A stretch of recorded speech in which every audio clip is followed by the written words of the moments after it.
Alaykum qizlarjonlar, hammalaring yaxshimisizlar? Guruh ahli, ishlaring bo'lyaptimi? Mana bugungi daromadim hozircha naqd pul ko'rinishida. Yaqin insonlarimni taklif qilganim, qilliklari yo'qligi uchun naqd berishda 400 ming so'm qizlar. Ikkita odamniki. Yana hozir ikkita odamim tayyor, ular ham ro'yxatdan o'tadi-da. 400 mingga 400 ming, 800 ming so'm bir kunlik mana naqam bo'ladi. Daromadim bo'ladi qizlar. Sizlarga ham aytaman, o'ylamanglar, negativlik qilmanglar. Negativlar sizlarning ertadan keyin zo'r bo'lib ketganlaringda voy deydi, "Sani shunaqa qilishingni bilardim" deshadi-da, lekin o'sha negativlarga quloq solib chiqib ketsalaring, bir so'm berishib qo'yishmaydi cho'ntaklaringga qizlar. Bu yerda realniy, daripolchadan realniy pullar bor qizlar.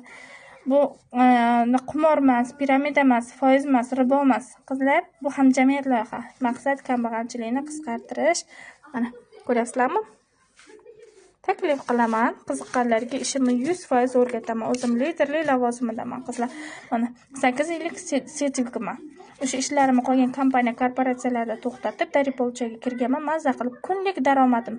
Eng kamida 600 ming so'm pul topaman kuniga. Eng kamida bo'lmasam $100 va hokazo bo'lib ketaveradi qizlar.